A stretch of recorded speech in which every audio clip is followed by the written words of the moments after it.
All right, today we're going to pull back the curtain on one of science's most brilliant, most productive, and somehow most overlooked figures. We're talking about a man whose work is literally all around us, but his own story has been kind of lost in the shadows of history. So let me just ask you something. When you think of the heavy hitters from the 17th century scientific revolution, Newton, Boyle, guys like that, you can probably picture them, right? But what about Robert Hooke, the man who was right there in the mix with them? What did he look like? And right here is where the mystery begins. The problem is, nobody has a clue. Seriously, there is not a single confirmed portrait of him that survives. It's kind of the perfect metaphor for a guy whose incredible legacy has been almost completely wiped from the history books. I mean, many of us learn Hooke's law in physics class, right? The thing about springs and elasticity. But the man himself, a total polymath, he's just a footnote, totally overshadowed by his more famous buddies. So what happened? Why don't we know him? Well, a big part of it comes down to the social pecking order of science back in the 17th century. See, there was this massive divide. On one side, you had the geometry, the thinker, the theorist, the high-status philosopher. And on the other, you had the mathematician, the doer, the instrument maker, basically the craftsman. Any guesses which camp our guy Hooke was in? And get this. This story just perfectly illustrates the stigma. When the famous physicist Christian Huygens got called a mere mathematician, his dad was so insulted he wrote, "I did not know I had craftsmen among my children." Ouch.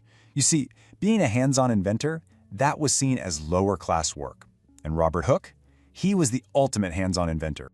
But Hooke didn't just roll over and accept this. No way. He fought back, and his weapon was a totally revolutionary new vision for what science should even be. In his incredible book, Micrographia, Hooke basically lays out his manifesto. He says, look, science has been lost in the clouds for too long, just a work of the brain and the fancy. He argued it was high time to get back to the plainness and soundness of observations, to actually look at the real world. So here's his radical idea.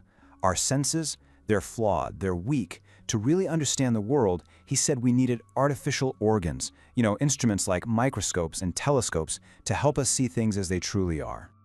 And that's exactly what he did. With his own souped-up microscope, he opened up a universe that, until that moment, no human being had ever laid eyes on before. In his own words, a new visible world was suddenly discovered, and for the very first time, thanks to the incredible drawings in his book, everybody else could see it too. He'd look at something totally boring, like a patch of mold on old leather, and he'd reveal this, a weird, tiny forest of little globes and stalks. It's amazing. Or he'd check out a common stinging nettle and show that its sting wasn't just some vague irritation. Oh no, it was a full-on attack by an army of microscopic, hollow spears, each one perfectly designed to inject poison. But it was in a tiny, thin shaving of an ordinary bottle cork that he made the observation that would change, well, everything. He looked through his microscope and saw the cork wasn't solid at all. It was full of pores, a structure much like a honeycomb, he said, made of a great many little boxes. And he gave them a name that stuck. He was the very first person in history to call them cells. And because he's Robert Hooke, the super meticulous guy, he didn't just describe them, he did the math. He calculated that in a single cubic inch of cork, there were more than 1.2 times billion of these tiny cells. I mean, can you even wrap your head around a number that big back then? It's just mind-boggling. Okay, but what Hooke actually meant by the word cell is so important, and honestly, it's something a lot of us get wrong today.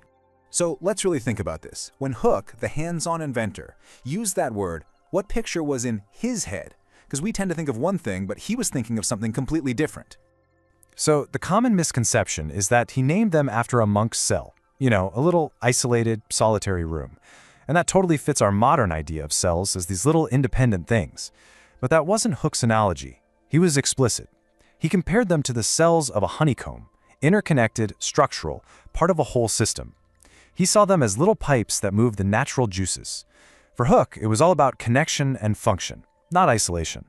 But look, if you only think of Hooke as the microscope guy, you are missing out on the insane breadth of his genius.